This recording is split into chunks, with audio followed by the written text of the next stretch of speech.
Hi friends, in this tutorial series, we'll be implementing examples using Spring Boot 3 and Swagger. So in this tutorial, we'll be looking at what is the OpenAPI specification and how is Swagger related to it, and we'll be implementing the Swagger configuration for a Spring Boot 3 CRUD example that we implemented previously. Also in the next tutorial, we'll be implementing Swagger configuration for Spring Boot 3 basic authentication and later for Spring Boot 3 JWT authentication. For this, I'll be taking reference of my website javanews.com. So go to Spring Boot 3. In Spring Boot 3, go to Spring Boot 3 Swagger examples. The example that we'll be implementing today is Spring Boot 3 Swagger OpenAPI Hello World example. In this tutorial, we'll be implementing the OpenAPI specification using Spring Boot 3. So we'll be looking at what is this OpenAPI specification and how it relates to Swagger. Also in the next tutorial, we'll be implementing Swagger configuration for Spring Boot 3 basic authentication, and then later in another example for Spring Boot 3 JWT authentication. For this tutorial, we'll be implementing the Swagger configuration for Spring Boot 3 MySQL CRUD example that we had implemented before. So go to this link here. In this tutorial, we had implemented Spring Boot 3 MySQL CRUD example. So using Spring Boot 3, we had exposed some REST APIs using which the user he could perform CRUD operations on the MySQL database. You can go through the YouTube video here. For this tutorial, below I have given the source code.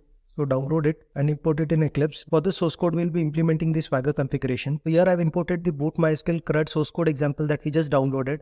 This is a Maven project. So I'll be building this run as Maven install. This will download all the dependencies that we have specified in this form.xml. Also, in order to start this project, I'll need to start the MySQL database. So I'll need to start the MySQL command line client.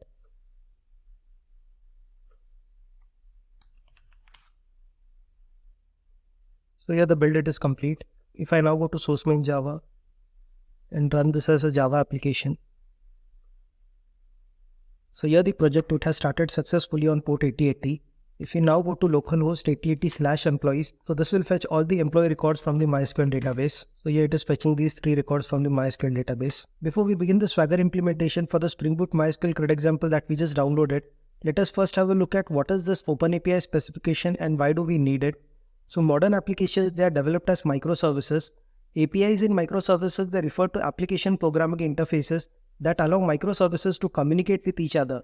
These APIs, they act as an interface between these microservices, enabling them to interact with each other and also share some data or functionality. These APIs, using which the microservices, they communicate with each other, they can be of type RESTful API, GraphQL API, gRPC API or some other API types. For example, the Spring Boot MySQL CRUD example that we just saw, it makes use of RESTful APIs for performing CRUD operations. So if we go back to the project, here in the controller, we have the employee controller, and here we have exposed the REST APIs. So we have multiple REST APIs here with different mappings and different functionalities. Let us now consider a scenario where we have 2 microservices team. So one of the microservices team will be developing this boot MySQL CRUD example to expose the REST endpoints, and another microservices team will be working on consuming these exposed REST endpoints.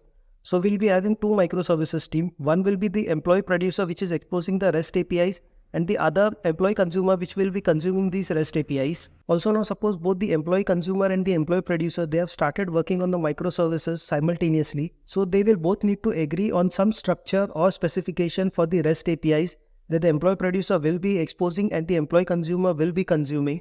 For example, let us take the example of the post mapping with the URL/employee. So here both the employee producer and the employee consumer, they will need to agree on the specification that this will take a request body as employee DTO object, and also what should be the fields of this employee DTO object, whether they should be integer, string, and also whether they should be nullable or not. All these details, they need to be agreed upon and shared with each other by both these teams. Similar API specifications will need to be shared between the employee producer and the employee consumer team for the other RESTful APIs that we are developing here. Now in a real world application, we might have hundreds and thousands of RESTful APIs, and these API specifications will need to be shared among different teams. Now if the API developers, they do this documentation about the specification manually, they may miss some details and which may later cause a lot of issues. So this is where the OpenAPI specification comes into picture. So OpenAPI specification is needed for proper API documentation. Missing details in the API documentation, it might lead to developers spending more time to understand the code, perform more analysis and tests. This leads to more time consumed. So it is better to have a proper API documentation which can then be shared. Team collaboration. API development may need collaboration between various stakeholders like developers, clients, QA, business analysts. Using the OpenAPI specification, will be defining the request and the response parameters which can then be used by the various stakeholders. Standard documentation. OpenAPI is a standard which is followed by all organizations. So each organization does not need to develop their own standard separately. Instead, they can use the OpenAPI specification. So previously, the specification which described the API, it was called Swagger specification.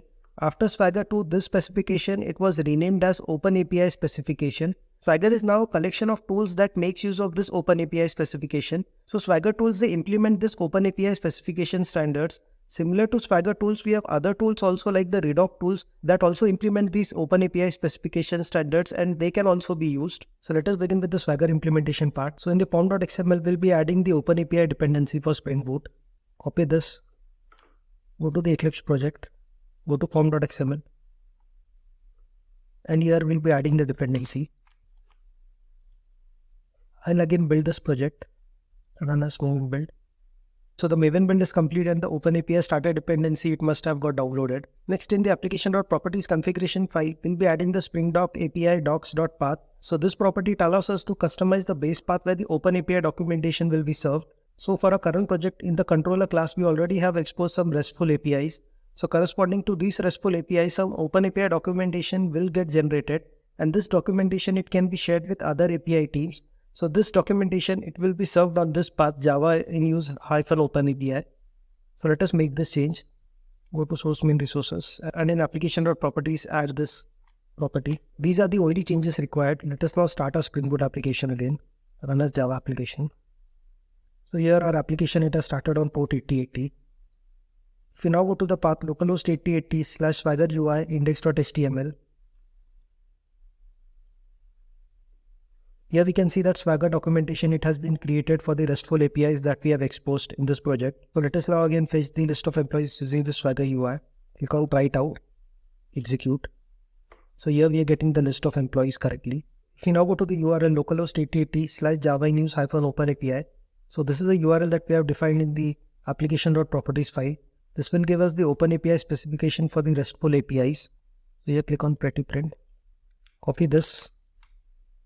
So now if we go to the Swagger editor link that I've given here and paste the OpenAPI specification that we just copied. So the OpenAPI specification that we just copied, they define these RESTful APIs that are seen in the right hand side. This OpenAPI specification then can be shared with multiple teams, and based on this specification, the teams, they can start the development simultaneously. So for example, suppose it has been decided that the employee DTO object that these RESTful APIs make use of, it has an ID of type integer, which can be seen here. So employee data object, ID it is of type integer. But now suppose we want this to be of type string, and we just need to change here. And then this updated OpenAPI specification, it will be shared with the other microservices team so that they can make the changes accordingly at their end. Hope you have understood this tutorial. You can download the source code from here. Thank you.